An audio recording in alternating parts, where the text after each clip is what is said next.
How's it going, guys? In today's video, we're doing an in-depth comparison between the Quest 3S against the latest generation Quest 3. Let's see which one truly is the best one when it comes to its pros and cons. Starting off with the appearance. Because side by side, you can easily tell that the 3S is slightly longer. And this is all due to the fact that it's using old-fashioned lens technology, as these are the Fresnel lens. But when we take a look at its controllers, it's equipped with the same controllers that's found in the Quest 3, which is great because these feature machine learning, and for my hours of playing with both these two headsets, these controllers track amazing.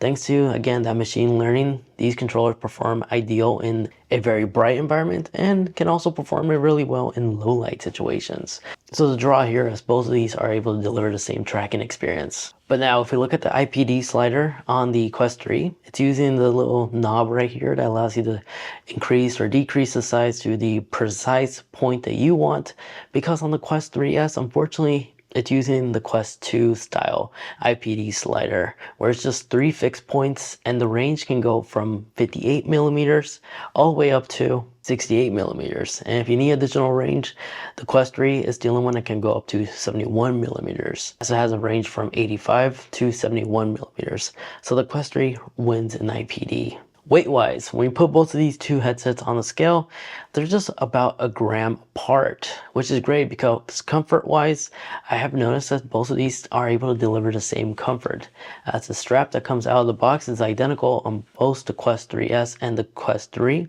And as an added bonus, if you have any Quest 3 accessories, the Quest 3 accessories are compatible on the Quest 3S when it comes to the head strap, of course.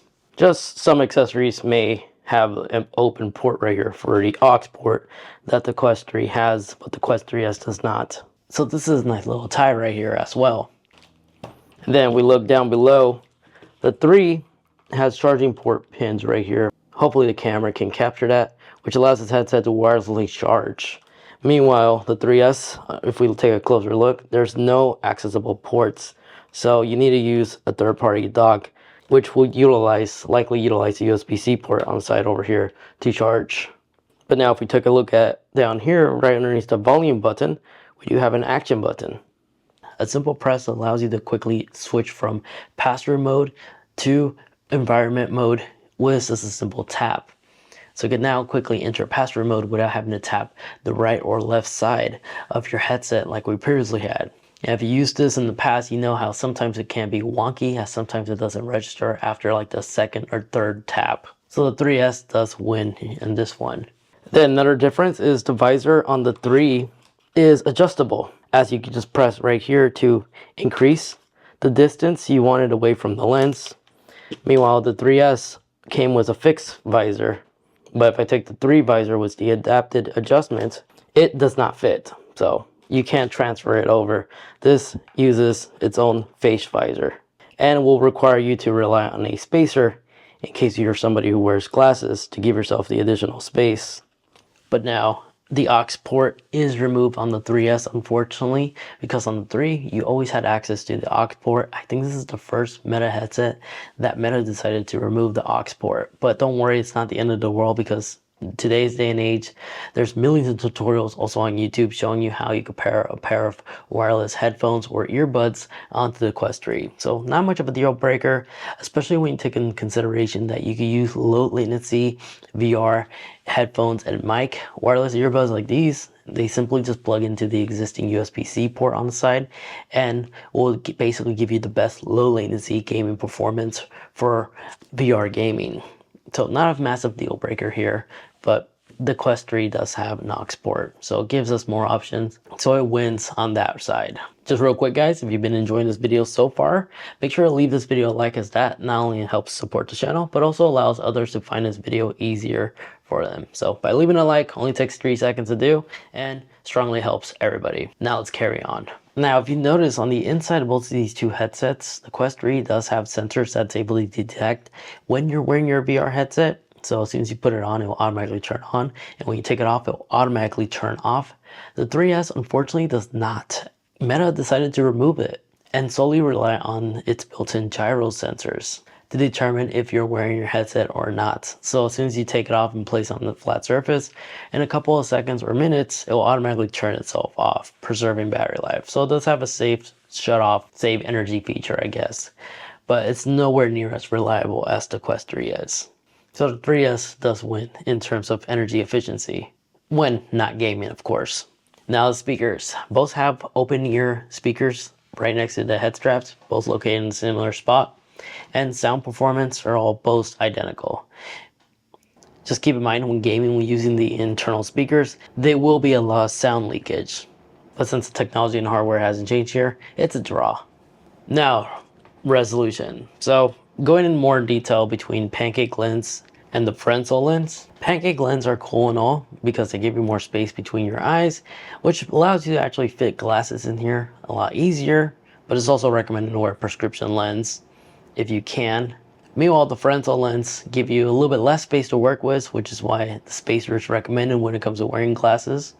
And they have somewhat of a less sweet spot if you have to narrow it down to actually get the sweet spot, versus Pancake lens, you just put it on, the sweet spot's much bigger and easier to adjust and line up with your eyes to make everything look clear and crisp. But I have noticed from testing it with my Quest 2 and using the Quest 3, switching back and forth, I noticed that these lenses have actually been improved from the Quest 2, as these are able to have less glare, a little bit better contrast, and better coloring in terms of the overall display. And after gaming for a couple hours now with the 3S, I really don't have any massive complaints in terms of like lower resolution or differential lens overall. When you're actually in the game, you're not going to notice any limitation between these two.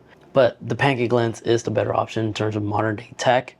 But these lenses, they're not that bad that's found on the Quest 3S. But when it comes down to the resolution, the Quest 3 is the only one that still is using a dual LCD display, one per eye, which is why it's able to have a better FOV as well as higher resolution, because the LCD display that's found on the 3S is a single one, just like the Quest 2, which also has its pros and cons. Pros being with a single LCD display, it's able to actually deliver a little bit better battery life, even though this one has a smaller battery. Meta on their website lists the 3S to be able to achieve a 2.5 hour battery life under a single charge, versus the 3S is rated to achieve a battery life of 2.5 hours under a single charge. But when it comes down to the resolution, the Quest 3 does have a higher resolution of 2064 by 22:8, which is ideal for not only PC gaming, but also when it comes to watching movies. At this, it's a higher resolution screen to really utilize 4K and perform really well when it comes to Quest 3 gaming. Now the 3S has a lower resolution, as it has a resolution of 1832 by 1920, which is perfect for Quest 3 games basically. But you can't really benefit like cinema when it comes down to like streaming movies as an example, as you can on the 3. And then when it comes down to the FOV specs, Quest 3 does have a slightly better FOV, as it has a 110 degree height and 96 vertical. Meanwhile, the 3S has a FOB of 96 height and 90 vertical. So slightly less, but in real world, I barely notice it. Not really. Only when it comes to like shooting games, you will definitely want a better FOB. But when it comes to casual gaming, I don't really see that much of a noticeable dramatic difference. But nonetheless, the Quest 3 does have a higher resolution, a better FPS, and so it does win this round. But when it comes down to the performance, the beauty between these two headsets is they both have the same chipset found inside both of them, as they both have the same 8 gigabytes of RAM, and they're both using the XR2 second generation processor, which means all the new upgraded VR games that are Quest 3 compatible are also fully compatible to be gamed and played on the Quest 3S.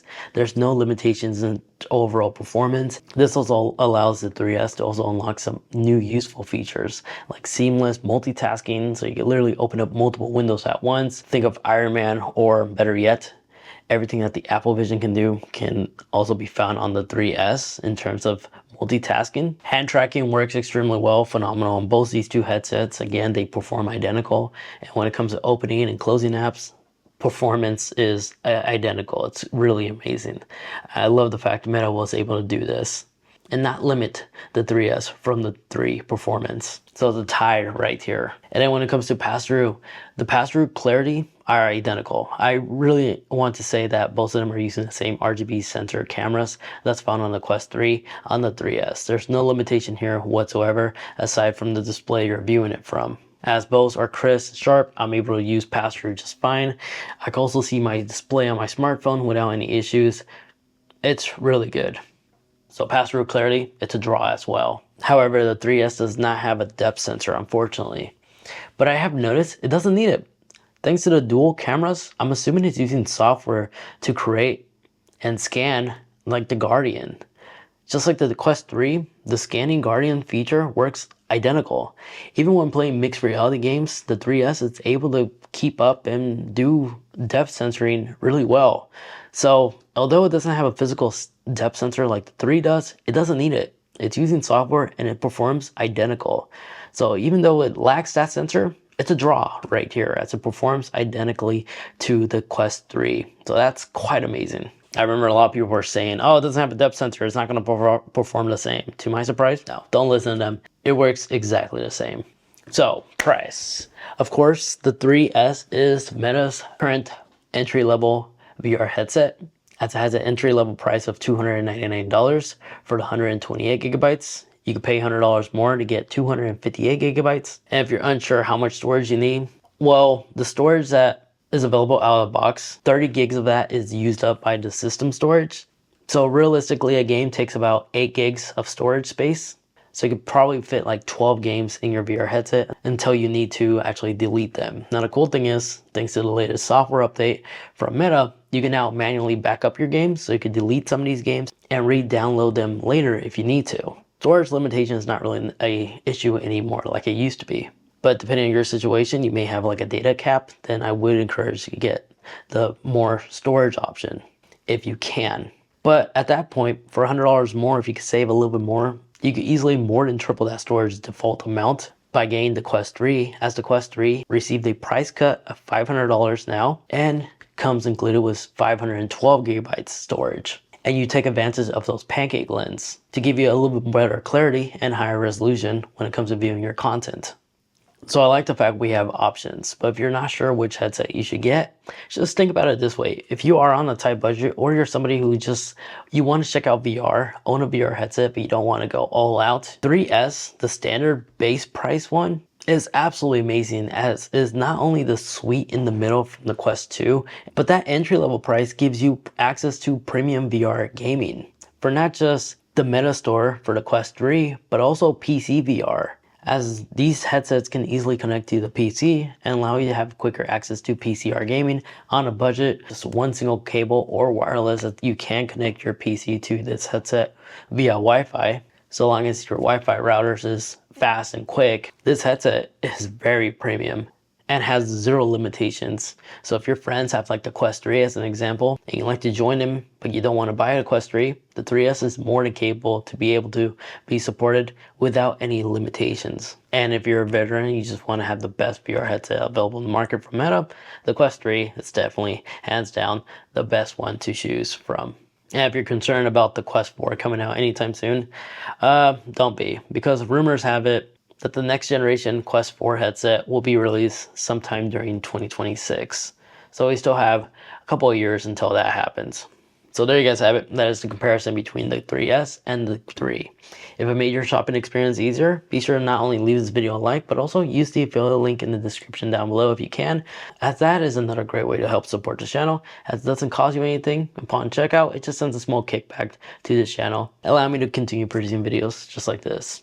Now, if you'd like to watch more, I highly recommend checking out this video over there, where I go through all the settings, all the hidden features, and the tips and tricks that you need to know about your VR headset. That is literally the complete guide of everything that I was showing you earlier, like how to open up multiple windows, and the best settings to enable to allow you to listen to your podcast as you're playing VR games. If you'd like to know how to set that up, again, watch that video over there. Thank you so much for watching.